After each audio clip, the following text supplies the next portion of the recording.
जिसका हम सभी फरवरी से इंतजार कर रहे थे, मैं मन की बात के माध्यम से एक बार फिर आपके बीच, अपने परिवारजनों के बीच आया हूं। एक बड़ी प्यारी सी उक्ति है, इति विदा पुनर्मिलनाय। इसका अर्थ भी उतना ही प्यारा है। मैं विदा लेता हूं फिर मिलने के लिए। इसी भाव से मैंने फरवरी में आपसे कहा था कि चुनाव नतीजों के बाद फिर मिलूंगा, और आज मन की बात के साथ मैं आपके बीच फिर हाजिर हूं।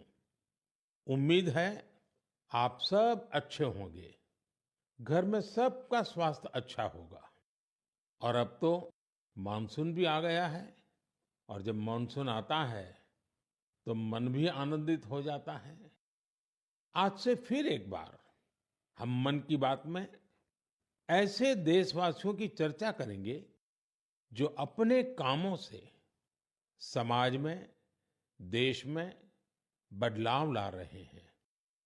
हम चर्चा करेंगे हमारी समृद्ध संस्कृति की, गौरवशाली इतिहास की और विकसित भारत के प्रयास की। साथियों, फरवरी से लेकर अब तक जब भी महीने का आखिरी रविवार आने को होता था, तब मुझे आपसे इस संवाद की बहुत कमी महसूस होती थी। लेकिन मुझे ये देखकर बहुत अच्छा भी लगा कि इन महीनों में आप लोगों ने मुझे लाखों संदेश भेजे। मन की बात रेडियो प्रोग्राम भले ही कुछ महीने बंद रहा हो, लेकिन मन की बात का जो स्पिरिट है, देश में, समाज में हर दिन अच्छे काम, निस्वार्थ भावना से किए गए काम, समाज पर पॉजिटिव असर डालने वाले काम निरंतर चलते रहे। चुनाव की खबरों के बीच निश्चित रूप से मन को छू जाने वाली ऐसी खबरों पर आपका ध्यान गया होगा। साथियों, मैं आज देशवासियों को धन्यवाद भी करता हूं कि उन्होंने हमारे संविधान और देश की लोकतांत्रिक व्यवस्थाओं पर अपना अटूट विश्वास दोहराया है। 24 का चुनाव दुनिया का सबसे बड़ा चुनाव था। दुनिया के किसी भी देश में इतना बड़ा चुनाव कभी नहीं हुआ, जिसमें 65 करोड़ लोगों ने वोट डाले हैं। मैं चुनाव आयोग और मतदान की प्रक्रिया से जुड़े हर व्यक्ति को इसके लिए बधाई देता हूं। मेरे प्यारे देशवासियों, आज 30 जून का यह दिन बहुत ही महत्वपूर्ण है। इस दिन को हमारे आदिवासी भाई बहन हूल दिवस के रूप में मनाते हैं। यह दिन वीर सिद्धो कान्हू के अदम्य साहस से जुड़ा है, जिन्होंने विदेशी शासकों के अत्याचार का पुरजोर विरोध किया था। वीर सिद्धो कान्हू ने हजारों संथाली साथियों को एकजुट करके अंग्रेजों का जी जान से मुकाबला किया। और जानते हैं ये कब हुआ था? ये हुआ था 1855 में। यानी ये 1857 में भारत के प्रथम स्वतंत्रता संग्राम से भी 2 साल पहले हुआ था। तब झारखंड के संथाल परगना में हमारे आदिवासी भाई बहनों ने विदेशी शासकों के खिलाफ हथियार उठा लिया था। हमारे संथाली भाई बहनों पर अंग्रेजों ने बहुत सारे अत्याचार किए थे। उन पर कई तरह के प्रतिबंध भी लगा दिए थे। इस संघर्ष में अद्भुत वीरता दिखाते हुए वीर सिद्धो और कान्हू शहीद हो गए। झारखंड की भूमि के इन अमर सपूतों का बलिदान आज भी देशवासियों को प्रेरित करता है। आइए सुनते हैं संथाली भाषा में इन्हें समर्पित एक गीत का अंश।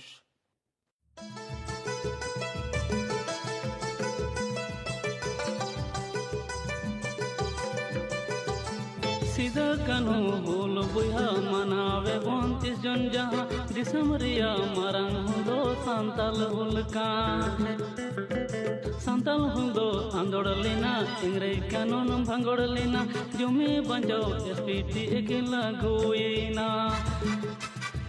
जंगारे पैगान साड़ी कने झाम जा उनको होले बुया होले होले।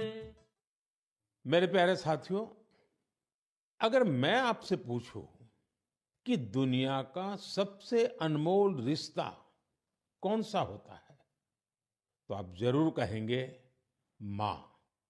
हम सबके जीवन में माँ का दर्जा सबसे ऊंचा होता है। माँ हर दुख सहकर भी अपने बच्चे का पालन पोषण करती है। हर माँ अपने बच्चे पर हर स्नेह लुटाती है। जन्मदात्री माँ का ये प्यार हम सब पर एक कर्ज की तरह होता है, जिसे कोई चुका नहीं सकता। मैं सोच रहा था, हम माँ को कुछ दे तो सकते नहीं, लेकिन और कुछ कर सकते हैं क्या? इसी सोच में से इस वर्ष विश्व पर्यावरण दिवस पर एक विशेष अभियान शुरू किया गया है। इस अभियान का नाम है एक पेड़ माँ के नाम। मैंने भी एक पेड़ अपनी माँ के नाम लगाया है। मैंने सभी देशवासियों से, दुनिया के सभी देशों के लोगों से ये अपील की है कि अपनी माँ के साथ मिलकर या उनके नाम पर एक पेड़ जरूर लगाएं।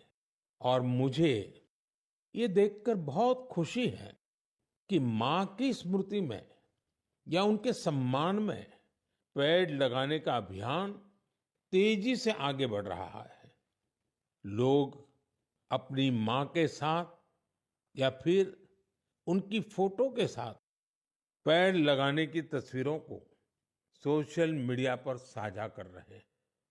हर कोई अपनी माँ के लिए पेड़ लगा रहा है, चाहे वो अमीर हो या गरीब, चाहे वो कामकाजी महिला हो या गृहिणी।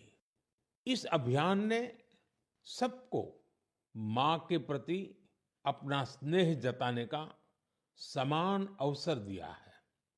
वो अपनी तस्वीरों को हैशटैग प्लांट फॉर मदर और हैशटैग एक पेड़ माँ के नाम, इसके साथ साझा करके दूसरों को प्रेरित कर रहे हैं।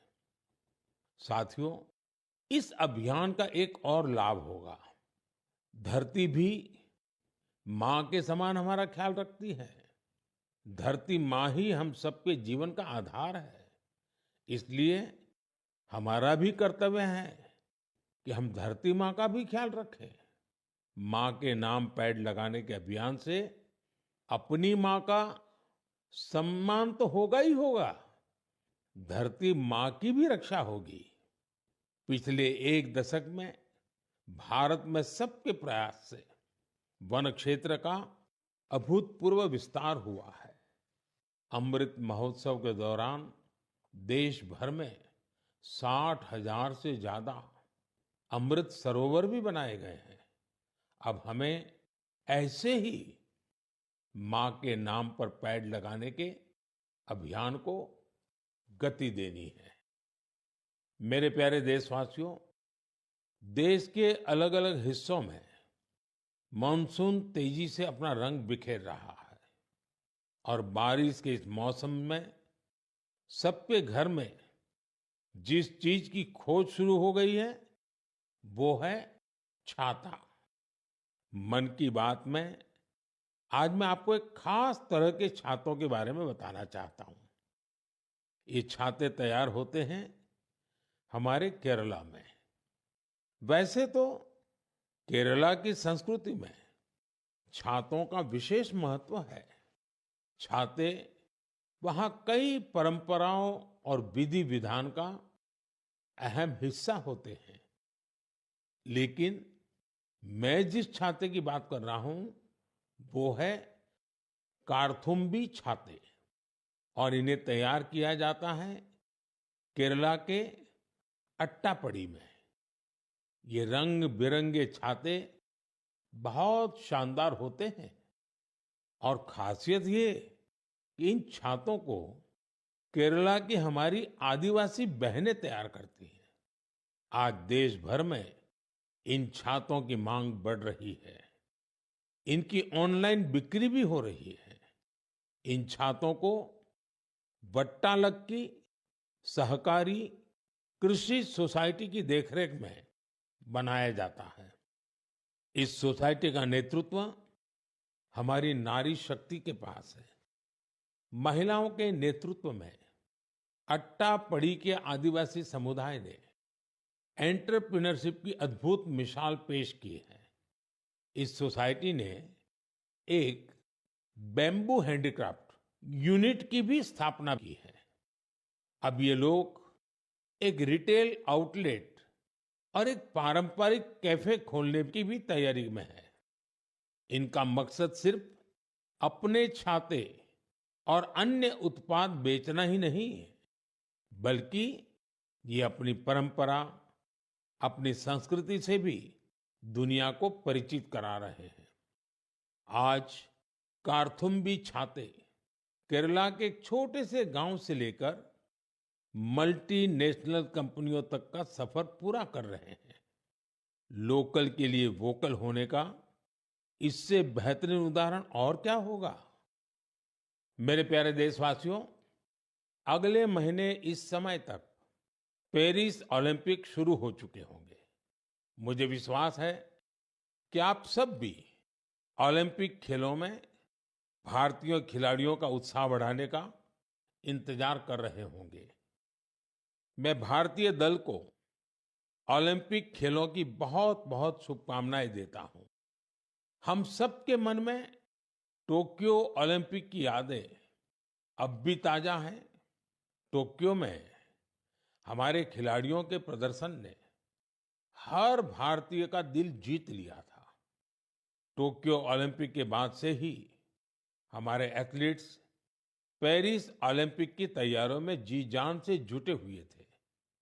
सभी खिलाड़ियों को मिला दे तो इन सब ने करीब 900 इंटरनेशनल कंपटीशन में हिस्सा लिया है।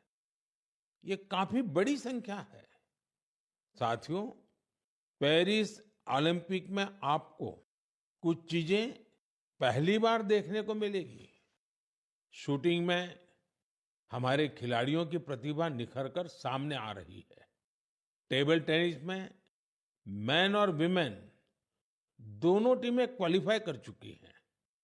भारतीय शॉटगन टीम में हमारी शूटर बेटियां भी शामिल है। इस बार कुश्ती और घुड़सवारी में हमारे दल के खिलाड़ी उन कैटेगरीज में भी compete करेंगे जिनमें पहले वे कभी शामिल नहीं रहे। इससे आप ये अनुमान लगा सकते हैं कि इस बार हमें खेलों में अलग लेवल का रोमांच नजर आएगा। आपको ध्यान होगा, कुछ महीने पहले वर्ल्ड पारा एथलेटिक्स चैंपियनशिप में हमारी बेस्ट परफॉर्मेंस रही है। वहीं चेस और बैडमिंटन में भी हमारे खिलाड़ियों ने परचम लहराया है। अब पूरा देश ये उम्मीद कर रहा है कि हमारे खिलाड़ी ओलंपिक्स में भी बेहतरीन प्रदर्शन करेंगे। इन खेलों में मेडल्स भी जीतेंगे और देशवासियों का दिल भी जीतेंगे। आने वाले दिनों में मुझे भारतीय दल से मुलाकात का अवसर भी मिलने वाला है। मैं आपकी तरफ से उनका उत्साहवर्धन करूंगा। और हाँ, इस बार हमारा हैशटैग चीयर फॉर भारत है। इस हैशटैग के जरिए हमें अपने खिलाड़ियों को चीयर करना है, उनका उत्साह बढ़ाते रहना है। तो मोमेंटम को बनाए रखिए। आपका ये मोमेंटम भारत का मैजिक दुनिया को दिखाने में मदद करेगा। मेरे प्यारे देशवासियों, मैं आप सभी के लिए एक छोटी सी ऑडियो क्लिप प्ले कर रहा हूं। रेडियो क्वेट FM 93.3 से हिंदी शो नमस्ते कुवैत।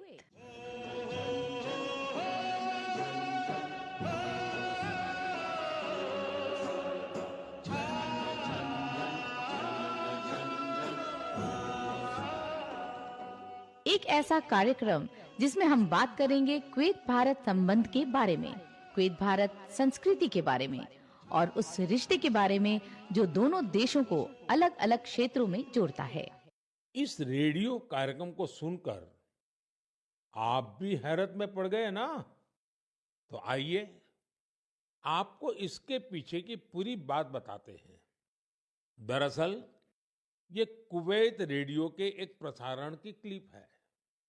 अब आप सोचेंगे कि बात हो रही है कुवैत की, तो वहां हिंदी कहां से आ गई? दरअसल कुवैत सरकार ने अपने नेशनल रेडियो पर एक विशेष कार्यक्रम शुरू किया है और वो भी हिंदी में। कुवैत रेडियो पर हर रविवार को इसका प्रसारण आधे घंटे के लिए किया जाता है। इसमें भारतीय संस्कृति के अलग अलग रंग शामिल होते हैं। हमारी फिल्में और कला जगत से जुड़ी चर्चाएं वहां भारतीय समुदाय के बीच बहुत लोकप्रिय हैं। मुझे तो यहां तक बताया गया है कि कुवैत के स्थानीय लोग भी इसमें खूब दिलचस्पी ले रहे हैं। मैं कुवैत की सरकार और वहां के लोगों का हृदय से धन्यवाद करता हूं, जिन्होंने ये शानदार पहल की है। साथियों, आज दुनिया भर में हमारी संस्कृति का जिस तरह गौरवगान हो रहा है, उससे किस भारतीय को खुशी नहीं होगी? अब जैसे तुर्कमेनिस्तान में इस साल मई में वहां के राष्ट्रीय कवि की 300वीं जन्म जयंती मनाई गई। इस अवसर पर तुर्कमेनिस्तान के राष्ट्रपति ने दुनिया के 24 प्रसिद्ध कवियों की प्रतिमाओं का अनावरण किया। इनमें से एक प्रतिमा गुरुदेव रविंद्रनाथ टैगोर जी की भी है। ये गुरुदेव का सम्मान है, भारत का सम्मान है। इसी तरह जून के महीने में दो कैरेबियाई देश सूरीनाम और सेंट विंसेंट एंड द ग्रेनाडीज ने अपने इंडियन हेरिटेज को पूरे जोश और उत्साह के साथ सेलिब्रेट किया।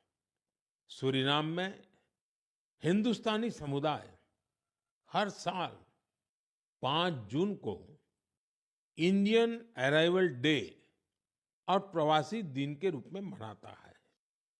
यहाँ तो हिंदी के साथ ही भोजपुरी भी खूब बोली जाती है।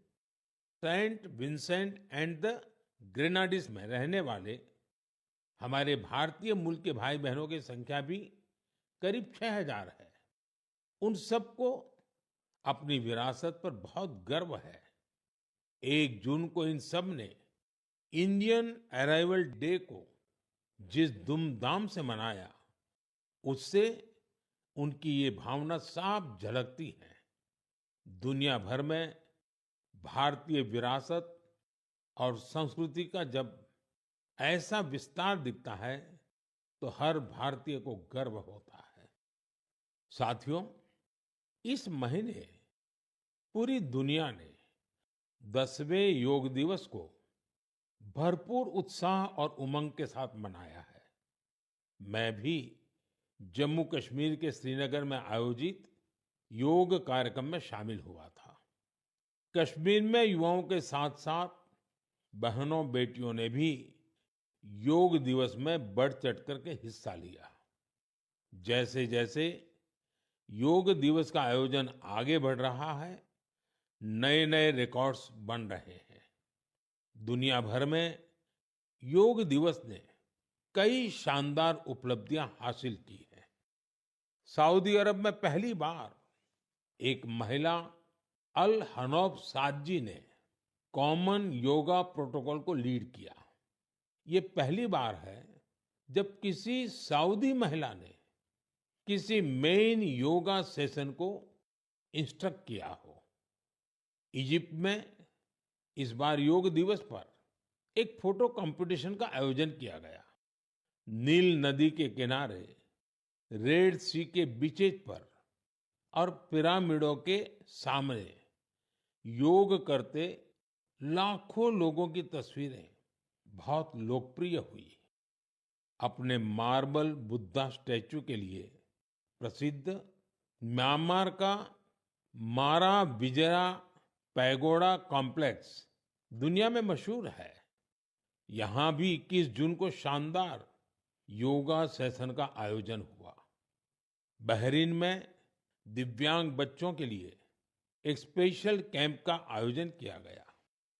श्रीलंका में यूनेस्को हेरिटेज साइट के लिए मशहूर गोल्फ फोर्ट में एक यादगार योगा सेशन हुआ। अमेरिका के न्यूयॉर्क में ऑब्जर्वेशन डेक पर भी लोगों ने योग किया। मार्शल आइलैंड पर भी पहली बार बड़े स्तर पर हुए योग के कार्यक्रम में यहाँ के राष्ट्रपति जी ने भी हिस्सा लिया। भूटान के थिम्पू में भी एक बड़ा योग दिवस का कार्यक्रम हुआ, जिसमें मेरे मित्र प्रधानमंत्री टोबगे भी शामिल हुए। यानी दुनिया के कोने-कोने में योग करते लोगों के विहंगम दृश्य हम सब ने देखे। मैं योग दिवस में हिस्सा लेने वाले सभी साथियों का हृदय से आभार व्यक्त करता हूं। मेरा आपसे एक पुराना आग्रह भी रहा है। हमें योग को केवल एक दिन का अभ्यास नहीं बनाना है। आप नियमित रूप से योग करें। इससे आप अपने जीवन में सकारात्मक बदलावों को जरूर महसूस करेंगे।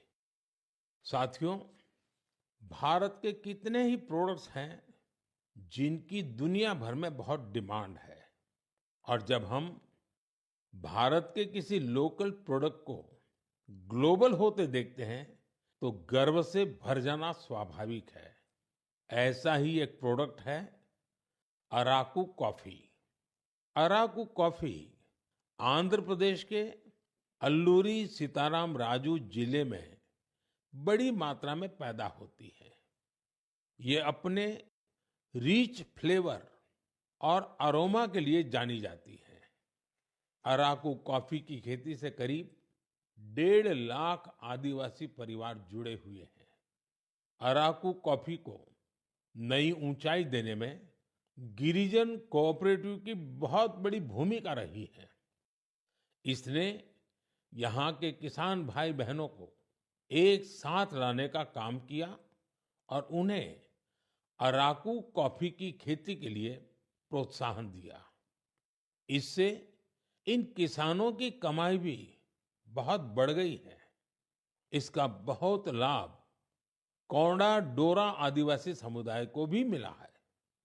कमाई के साथ साथ उन्हें सम्मान का जीवन भी मिल रहा है। मुझे याद है, एक बार विशाखापत्तनम में आंध्र प्रदेश के मुख्यमंत्री चंद्रबाबू नायडू गारू के साथ मुझे इस कॉफी का स्वाद लेने का मौका मिला था। इसके टेस्ट की तो पूछिए ही मत, कमाल की होती है ये कॉफी। अराकू कॉफी को कई ग्लोबल अवार्ड्स मिले हैं। दिल्ली में हुई G20 समिट में भी कॉफी छाई हुई थी। आपको जब भी अवसर मिले, आप भी अराकू कॉफी का आनंद जरूर लें। साथियों, लोकल प्रोडक्ट को ग्लोबल बनाने में हमारे जम्मू कश्मीर के लोग भी पीछे नहीं हैं। पिछले महीने जम्मू कश्मीर ने जो कर दिखाया है, वो देश भर के लोगों के लिए भी एक मिसाल है।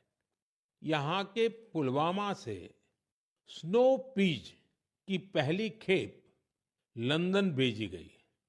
कुछ लोगों को ये आइडिया सूझा कि कश्मीर में उगने वाली एक्सोटिक वेजिटेबल्स को क्यों न दुनिया के नक्शे पर लाया जाए।